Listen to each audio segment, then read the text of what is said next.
Thank you very much. Okay, I'm going to make a statement that may not be very popular, but listen carefully because I say it from a good place. Children are not toys designed to bring us pleasure. You can buy several cars and drive whichever one you want when you want to. When you park a car in the garage, it remains in the garage. There's pressure in this society upon women, especially when they get to age 28 and 29. I remember one time getting a call from the Nairobian, the newspaper, asking me to write articles in their paper. And I said, you know, my articles will have Bible in them. Do you still want them? They said, well, let's talk to our chief editor. And they said, no, we don't want Bible in our newspaper. Then I asked them out of curiosity, who is your target group? You know what they told me? Single woman, age 28 to 30, with a child. It's a very narrow target because there's plenty of them. Women have been pushed to think that by the time they reach 29, they are running out of eggs. They are not just pushed by society, some are pushed by their own mothers. They say, I want to be named. I don't care how you do it. Next time you come to see me, you should have a child. So the poor, educated, pressurized woman goes out intentionally to get a child. Then those children are supposed to bring them pleasure. Instead, they bring them sorrow. But behind each of those children is an irresponsible man. These children grow up with no father figure. They have no reference point. They may want to be good fathers, they don't know how to. That's our crisis. We must correct it. Yes, ma'am. So there's a hand over here.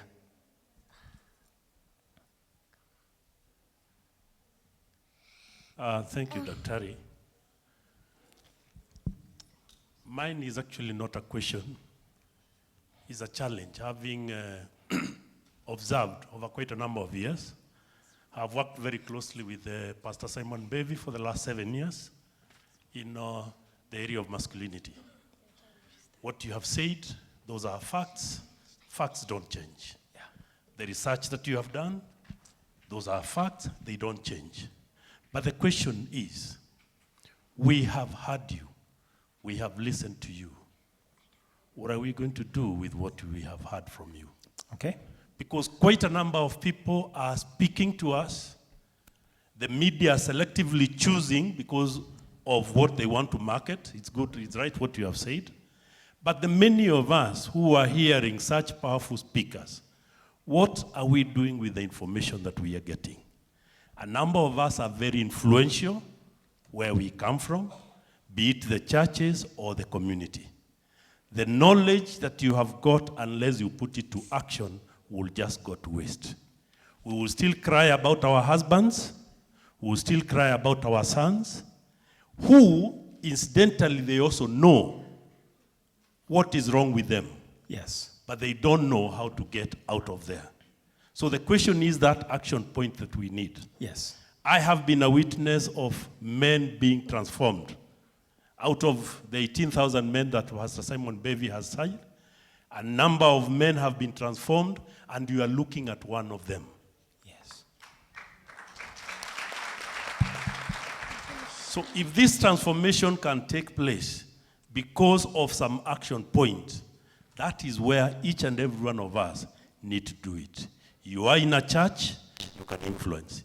You are in a school where your children go. Most of the question that is there, we always talk, where are the men? Where are the men? Where are the men? But what do we do about that question of where are the men? Yeah. The honors is in us. It is on us. Otherwise, we'll read your books, we'll hear you, we'll hear the Pastor Simon Bevies and the likes, but our society will continue to degrade. Yes. The challenge is ours. Yeah. True change happens one-on-one. That's how true change happens, one-on-one. And let me urge you as transformed men, recruit others. Let me put a challenge to the married woman. The single mother is in a very awkward position. First of all, she's continuously judged even though nobody knows how she became a single parent. Suspend judgment. And as a married woman, reach out to the child of the single woman. You are the only one who can do it without raising eyebrows. If your husband does, eyebrows will be raised. If the single woman reaches to your husband, eyebrows will be raised. But if the married woman reaches out to the child of the single woman and involves them in some activities with their family and allows those children to observe fatherhood, we'll begin to resolve this issue. And if you don't take me seriously, some of your daughters will marry the uninfluenced men, and the cycle will continue. I have a few books.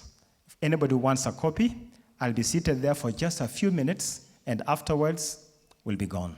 Thank you. Okay, one child, yes. So my question goes like this. What can a child do during parents' argument to help calm a situation down? Oh, what can a child do when parents are arguing? Let me tell you what children often do. They blame themselves. Daddy, was mommy, was daddy screaming at you because I wet the bed?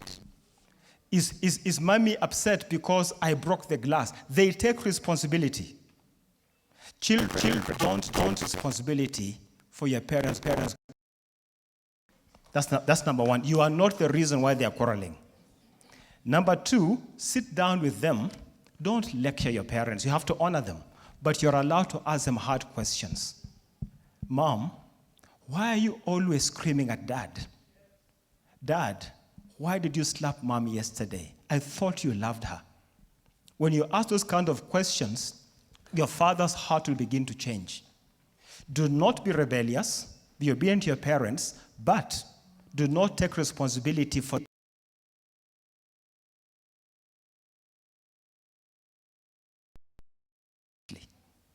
Is that helpful? Thank you. Thank you very much, Dr. Mukolwe. We are taking matters of the heart back home, back to our neighborhood. There's so much, we are being taught where to begin, where to work, to bring order in the family. Psychology of men. Let's involve them, the boys, the fathers. Let us go home and reconcile with our parents so that we don't pass what we know is bad and is what we got from our parents. Thank you very much. They are all speaking from the CS. Everyone I hear, they're just speaking the same language. What we can, and it is doable. So quickly, we are going to have one more. Dr. Lucy, it's all worth it to spend this day. We've been told average man spends 15 minutes only. We are here the whole day because of our families, because we love them.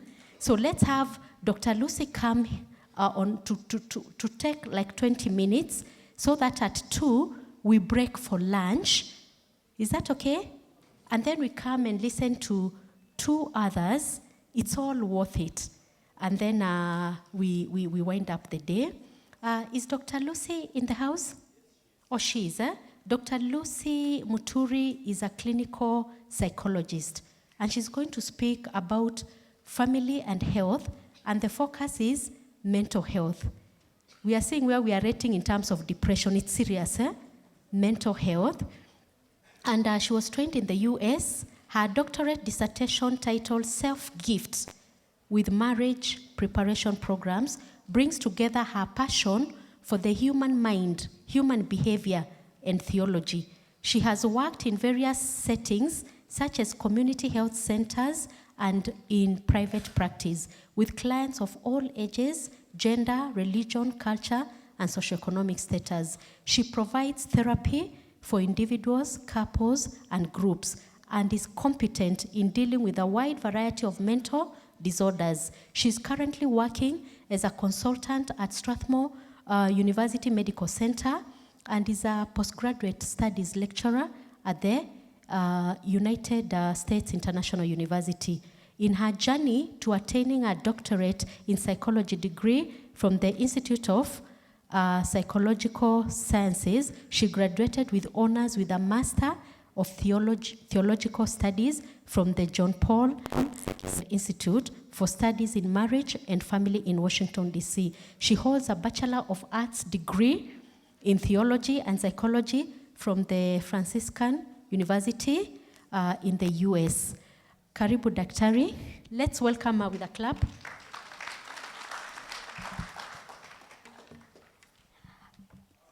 It's afternoon, sorry. Good afternoon, all of you. Now, my task is to be brief, to the point, and deliver as much as I can so that you can all go for lunch and we keep on schedule. So, I actually think I'm a bit privileged because the two gentlemen who have come ahead of me have actually mentioned a lot of what I want to say. So what I'm gonna do is sort of try and tie it all up in the angle of mental health, right? And this is Mental Health Month. A lot has been going on around about mental health. And what I'm going to do is this. I'm going to put this in a story format, specifically so that we get an understanding of how every once in a while, family dynamics do contribute to stress, depression, and other mental health disorders that we are seeing arising in our society, right?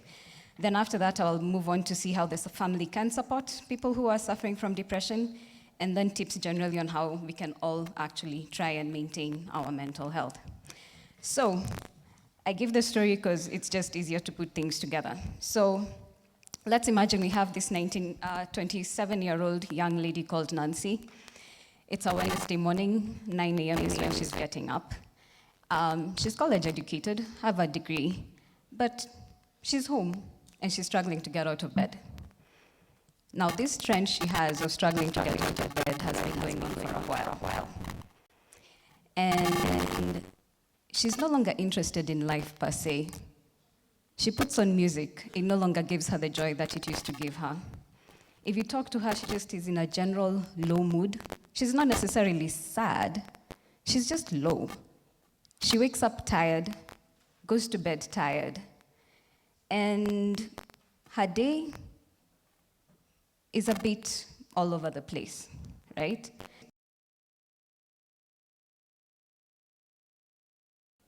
They have low moods and really, really struggle with their energy levels. They find it hard to concentrate. They sometimes struggle with sleep, eating, and all sorts of other phenomena. And they just can't shake themselves out of it. So what's Nancy's story? Nancy's story is that we could say her depression started 3 months ago. What happened 3 months ago? She lost her job.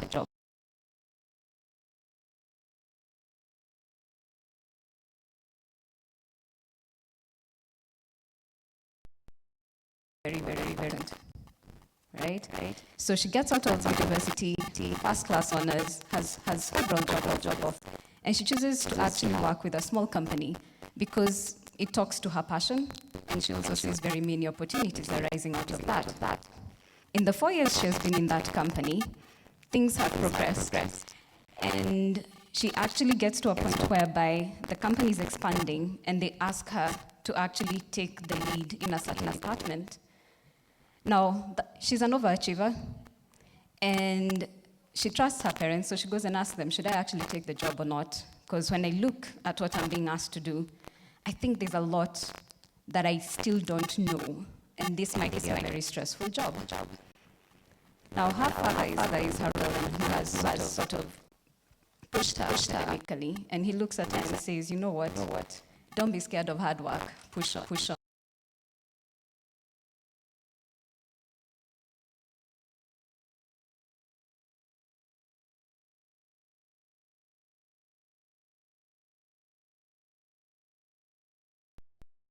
Task that has been set before her. She asks for help from her supervisors, and no one is taking her seriously.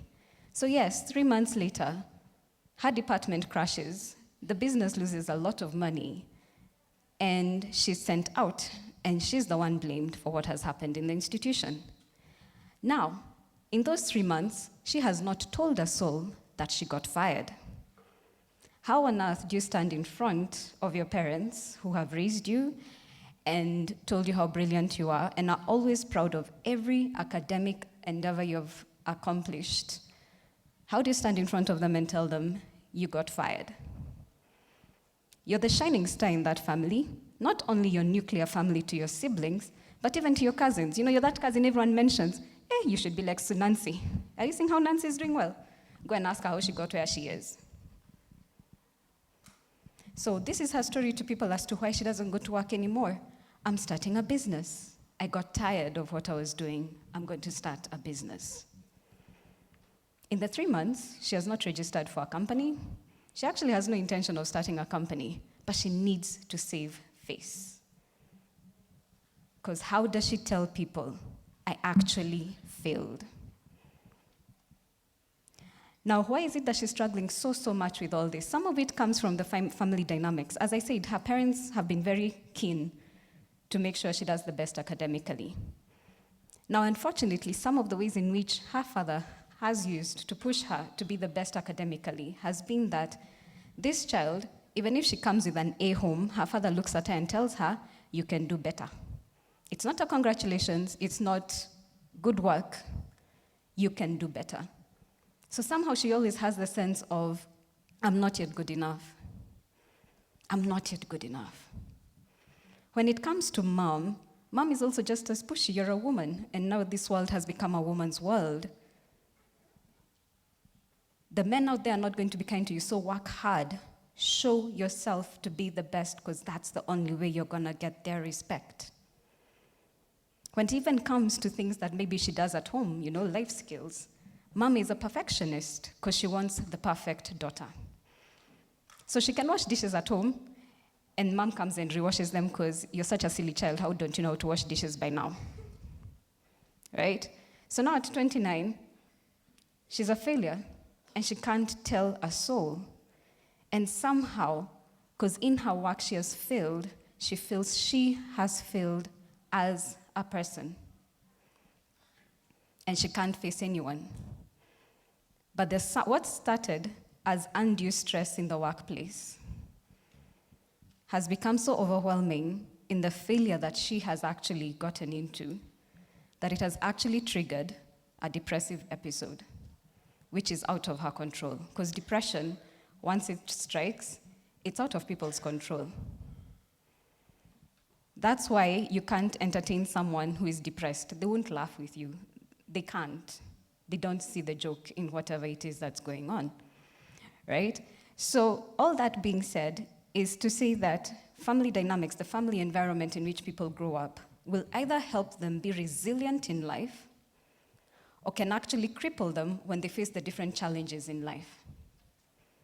So we need to be careful about what are we telling our children about their worth, their value, right? The presenter just talked before me was talking about, children are not toys, and they're not there to sort of improve our status in society or be whatever it is we want them to be, right? So how do you bless your child? By helping them be who they really need to be, right? So now, that story being set aside, how would we help Nancy if she actually came into the family setup and you knew you had someone who actually is suffering from stress or depression? Because one thing I would say is this: we can prevent and also support by doing very, very simple things, right? One of them is listening, yeah? And by listening, I mean that once someone comes, when you notice someone has odd behavior, someone is going through a mental health challenge, someone is stressed, let's listen to what it is that is actually stressing them. And we're trying to listen so that we understand what's your problem, what's your situation. It's not necessarily that we solve it, we first have to understand, because this is the thing. If you don't understand the problem, then you cannot come up with an effective solution, right? Now, what improves our listening? The environment we are in. For example, if you know a friend of yours or even a family member who is being challenged in one way or another and you want to talk to them, you don't take them to the nightclub where there's loud music playing and then start asking them, so Nancy, shida yako nini siku hizi na kuananga hutokangi home? It's too loud and it's impersonal, right? So find a space whereby you can have that one-on-one interaction where they'll feel safe enough to tell you what might be going on, but also where you are not distracted by anything else. Because you see, this is the other thing. Sometimes we go out to help people, or people need our help, but we always look busy. You know those people who call you, your child, your cousins, aunts, they call you one day, you've been busy that day, you forget to call them. They call you the next day, you've been busy, you forget to call them again. And this can go on for weeks. We need to be able to prioritize and pick those calls, because then otherwise, people assume no one cares. Everyone's life is so busy, no one cares, which means I have to figure this out by myself. If I come home, and every time we're home, everyone is busy doing one thing or the other. You know, mom is in the kitchen cooking for 3 hours so that we have a fabulous meal. Dad, I don't know, is reading his papers. The other children are on their technology. You try talking to someone, and one is actually even making eye contact with you. Do you actually then share what it is that's on your mind? You don't. You don't, right? So we need to take care of those little details of where is it that I'm asking the questions that I want to ask. And you need to also be present mentally. So don't do this when you're tired, and don't do this when you're too stressed, because you wouldn't be able to pay attention, and people catch on when you're not paying attention. Now, hand in hand with listening, we all need to develop the ability to have empathy. Empathy is the ability to feel with the other person what they are feeling. It's not sympathy. You know, sympathy is feeling for the situation. Empathy is feeling with the person, right? So it's stepping into their shoes and walking in their shoes. It is having having an encounter with someone whereby you have to suspend your own perception of the world and of what is going on so that you can totally enter their world and see why that situation is what it is to them, why they have translated it the way they have translated it, right? Now, as Africans, we have very interesting habits when it comes to listening and empathizing with people. I'll come and tell you I got fired, like Nancy can go and tell her family, or her best friend, I got fired, and someone tells you, positive thinking, just start a job. Maybe this was the opportunity to start an entrepreneurial hustle. Now, have you really listened to my crash of, I've never failed in my life, this is huge. You've just told me do positive thinking, yeah? And go and start a business somewhere. Because everyone can apparently in Kenya start a business and run it very effectively. You don't know if that's her skill set. You don't know if that's what she wants to do. But instead of listening and trying to hear her story of failure and getting comfortable in that sense of deep shame and guilt, you're very quick to tell them, And then you tell someone, okay, you lost a job. At least you still have your life. Consider, you're not in Syria. In Syria, people are just dodging bullets all the time. You're in Kenya, we are safe. Life will be okay. Then my favorite one, and this is not against the men of God, by the way, I am a believer. God is in control. Hey! That is not empathy, by the way. I know it's trying to encourage someone, but you see, let's consider it from another perspective. I'm Nancy, I've failed, I'm really sad, distracted, like feeling absolutely worthless. That's my state. I come to you because I want to share my pain. I want someone to hear and understand where I'm at. And then as I'm telling my story, the first thing you tell me is God is in control. Do you think I'm going to tell you anymore? Because first of all, this one thought that could go through my mind. So most likely because I don't believe in God too much is why I am feeling so bad about myself. So now not only have I failed to work, I'm even a failure as a Christian or a Muslim or whatever it is that I believe in. And let me put it to you this way. Sometimes we actually use God as a way for us to escape the responsibility of being the love that we need to be in the world and to be His presence to His children who are broken with the excuse of God is in control. Of course He is. I'm not saying He's not. So, empathy, yeah? So I've got all those thinks they're of empathy is not. And it takes practice, obviously, to be empathic, right? But again, until you've walked in someone's shoes and can see the world the way they see it, there's no way whatsoever you'd ever be able to solve that problem. And let me make an extreme example of empathy. If someone comes to you and they've broken their nail, just a nail, broken, and they are crying buckets of, oh my gosh, I broke my nail. You have to find a way of empathizing and understanding, what does this nail, which will grow, and it's just a nail, I mean, you're not dead, you don't need surgery, it's a broken nail for crying out loud, right? But why is it's causing you so much distress? Because that's the thing. It's not about my perspective, it's not about my story, it's your story. And if that nail means so much to you, I need to understand that and get into the pain you're feeling over your broken nail. It might be the first nail that, I don't know, maybe your boyfriend finally went and got you a manicure and it's broken and now you feel totally devastated, who knows? But if you first brush it off and look at someone and laugh, you kind of miss the story, right? The next thing is this, that as families we need to inculcate. We need to teach people emotional intelligence. Why do I say this?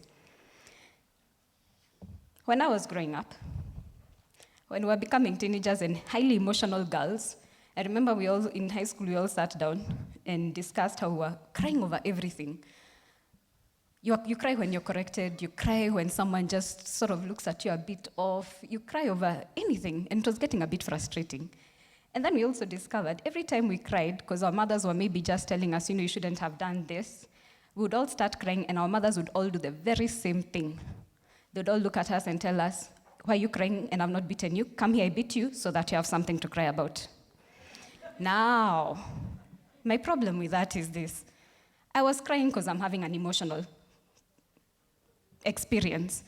Whether it is that I'm getting very frustrated because you're telling me something for the upteenth time, whether it's that I'm a bit confused why we are still having this conversation with my mother.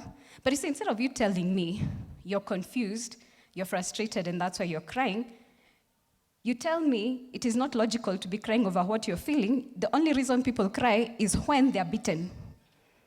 Now tell me the next time I'll cry. See, I'll either cry in my room or I just tell myself, by the way, there's no space for emotions in this world. And that's the thing. When it comes to mental health, I think part of the reason we are limping a lot nowadays is precisely because we have not learned how to cater to our emotional dimension. Because it's there. We can all find ways of suppressing, repressing, and then we create beautiful baggage that we drag everywhere we go, and we keep spraying people with all sorts of dirt. Or we can actually learn to be okay with our emotions, and part of that is literally. I actually have this chat in my office sometimes, because there are people who come to my office and tell me, I'm in pain. And I'm like, okay, what's that pain? I'm just in pain. And I'm like, oh, okay, I need an emotion of some kind. There are people who don't know what their emotions are. So I have to give them the chart so that they tell me, is it sadness? They don't have the actual vocabulary to say that I'm sad and the pain I'm feeling is a sadness. The pain I'm feeling is coming from a place of failure, discontentment. They don't have the vocabulary.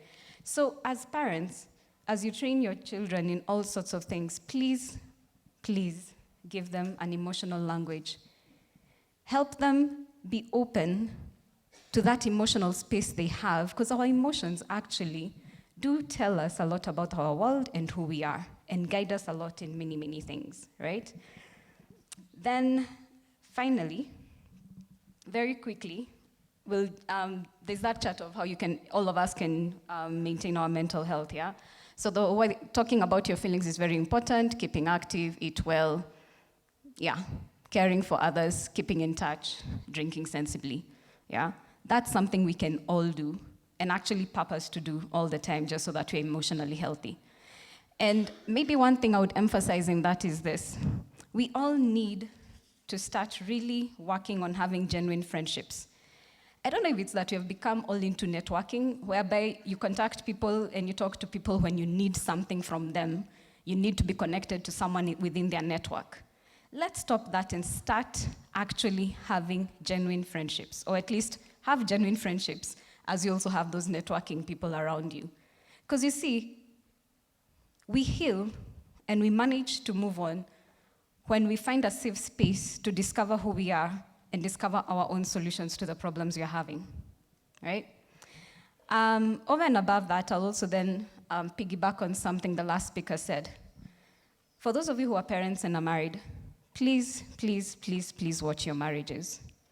How you relate as parents affects your children. You just had a very young child asking there, what should I do when I watch my parents fighting? As the presenter beforehand said, a lot of kids will make it their responsibility to actually sort out your problems.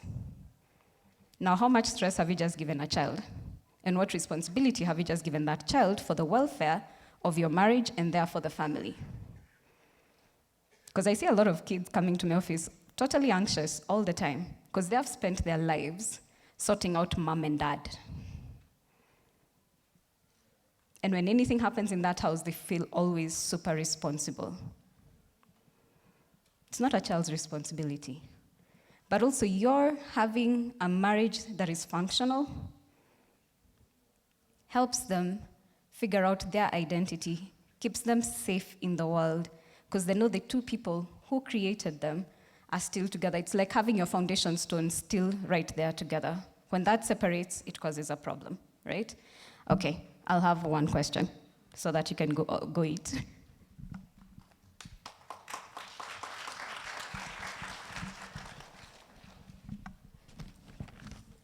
Thank you. Is there a public and running institution that children can go when they feel stressed or under pressure so they do not develop serious mental issues? Wow. I'm not aware of one, but I do know, and I don't have the contacts, but if you're ever really, really stressed and you have access to a phone, there's something called Childline, right? I'm sure if you Google it, you can find that. It's called Childline, and if you call them, you can always get access to someone to like just talk to and help you out at that moment, yeah? Pardon? The number is 116, and it's toll free, yeah.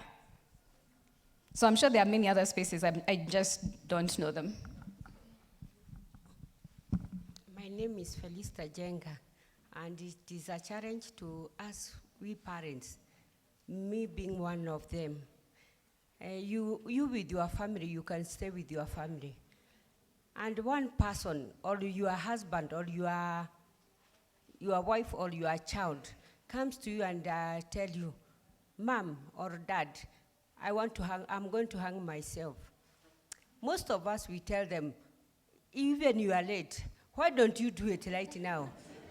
Can I go and buy a rope for you and do that? Then tomorrow, he or she repeats the same, and you repeat the same. Our challenge, we parents, instead of listening to that child, and know whether it is a stress from you or from outside, can you better listen to that person? Then you come to her or him and ask him, please tell me, when do you plan to do it? And what are you going to do with it? Are you going to take a medicine, or are you going to take a rope? Are you going to take a knife? You just ask, so that you may know this person with that, as you have said, with eye contact. You'll know whether that person is serious.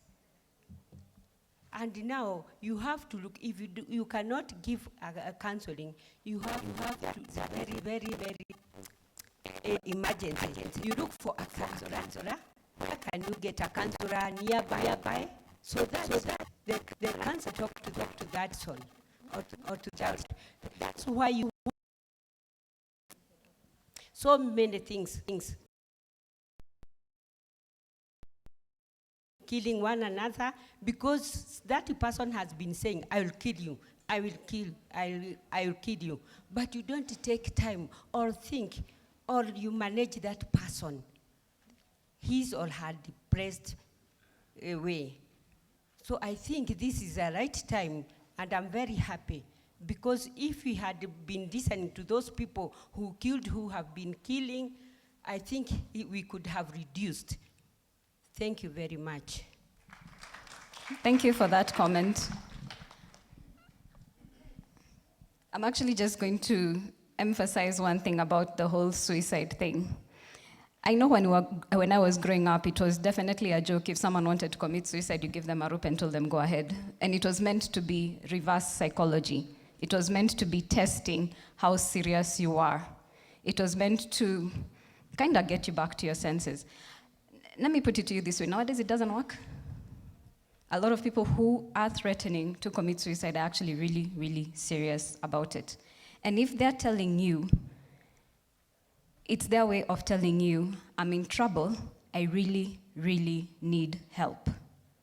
And therefore, when we don't listen, when we take it lightly, when we assume it, then we find the sad incidences we're having around, yeah? Now, I know a lot of people keep complaining that some people just keep attempting suicide because they want attention. And I'm like, okay, fine. Let's assume that's what they want.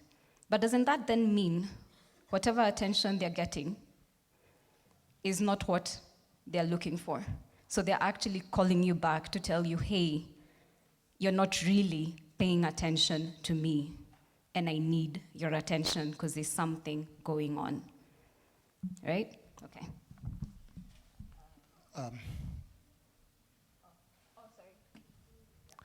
Thank you. Thank you for the presentation. As a counselor, I want to have an image of what our parents underwent, and what we are undergoing nowadays, and ask a question. Looking at the traditional way of the lives of many of the elderly here, they had a very hard life, unmanageable life. Many children, no employment. Many children, less food, but they worked hard. And the cases of fighting among the parents was more or less like, it was common. But these women stuck there. And these men never killed. And these women never killed. Nowadays, we have these occurrences. My question is, the present times, what is it that we need to unpack from our lives to manage our routine life, and in which way can we unpack that? Thank you. That's a very good question and a loaded one. So it has many dimensions, so I'm going to give you the easiest thing to do, right? Or what I think needs to be unpacked. Though before I do that, let me first explain one thing. I think what happened with the older generation is this. They are focused on survival. When you're focused on survival, you don't really pay attention to very many other things going on around you, right? Think about it. When you have a toothache, how many other things do you really pay attention to, right? Because your mind is focused on that one thing. So many other things happen. You can bang your leg, whatever, but that toothache, if it's really intense, all that other stuff just passes you by, right?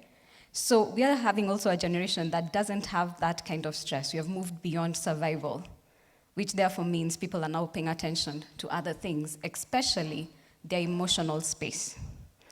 Now, what's also happening as people are becoming more key with their emotional space, I think we have toned down societal structures that used to hold us together, meaning genuine friendships, places where you felt like you belonged at home.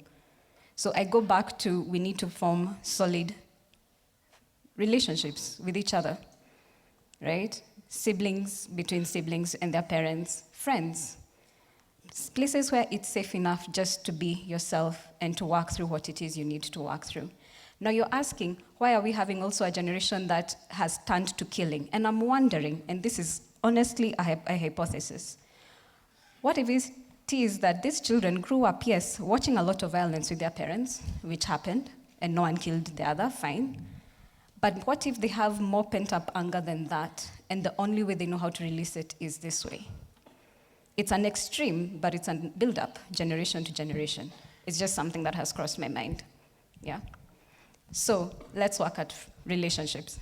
Yeah.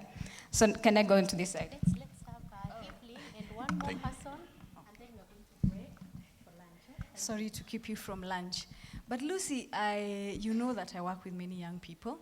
Lately, I am getting the impression, you've mentioned about movies, but I don't know whether other people are getting the feeling, and I'm glad there are young people in this room, that sometimes you think, the way someone is speaking is like they think they can undie. That they can commit suicide or harm themselves to teach their parents and their friends and the girlfriend, I don't know who, a lesson, and then they'll undie like Jack Bauer.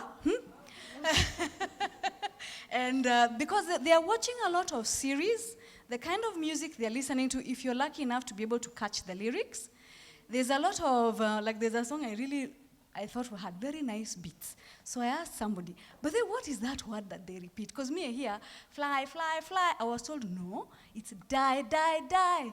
I just want to die, die, die. You're thinking, if you're listening to this all the time in your ears.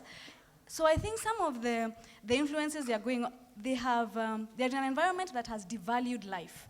Of course, what with abortion and euthanasia, the kind of subtle messages they are watching through excessive watching of series.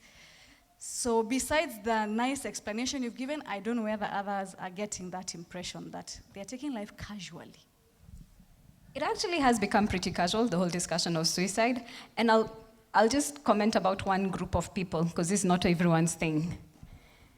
That whole thing of punishing people by your death, they really don't mind.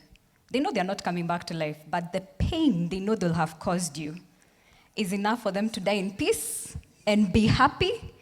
Because you know what? It's payback. Because you have caused me pain. You have not listened to the fact that you're causing me pain. I keep trying, and you're doing nothing. Watch this space, because ata mimi, I know exactly how to get to you. But yes, there's a lot of influence going around, whether it's music, the movies. People actually, the younger generation, there are quite a few who are struggling even with religion. And there's a lot of atheism going around, a lot of a sense of reincarnation. So yes, this life was bad, I'll die, but then when I get reincarnated, I'll come back in a happier state, right? So there are a lot of things. It's not a very simple kind of one-sided kind of thing. There's a question on this side. Thank you very much. I would like to ask a question in regard to young children and when there is a breakup of relationships. Now, the law as it stands in Kenya is that a minor most likely remains with the mother. Now, when they are, like the mother is having these discussions with the children, of course children will ask what exactly happened, they would like to know. And as you've just said, this issue of maybe wanting to teach someone a lesson and probably you go separate ways. Now, as the responsibility of mothers in the absence of fathers now having had a separation, what type of conversation should there be? And I will take this question to the boys and the girls who are also being raised by, let me say, a single mother.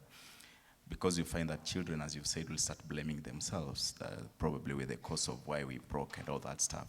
So what genuine conversation should, now in this space, a mother who has taken over the role of probably giving some genuine conversations give to these kids, so that because they will end up again being wives and end up also being husbands. So probably there's something we should also just analyze and say. Yeah.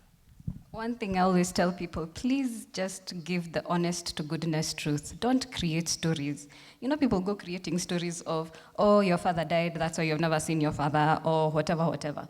Be honest about whatever it is, but obviously give it to the child according to how old they are.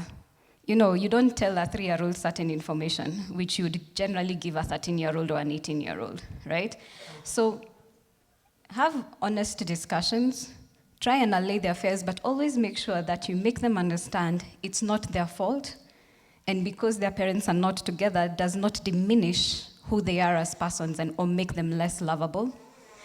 The other thing is, depending on how this breakup happens, I tell parents, be very careful that if it was something that caused a lot of emotional, upheaval, anger, rejection and stuff, as a parent, first deal with your anger before you talk to your child. Because otherwise then what happens is you spew all your anger onto your child, who then all of a sudden either hates women or hates men. Then they grow up and they don't want to get married and you're all wondering why. Or they all grow up and they want to have same-sex relationships because they're not comfortable with the opposite sex or something like that, right? So deal with yourself first and don't give them your baggage of whatever it is that relationship brought. But again, as you said, very pointed, honest discussions, age-appropriate as they grow up, yeah? Let us clap for Dr. Lucy. Thank you very much, Dr. Lucy. I'm going to call, yes, Madam Jane.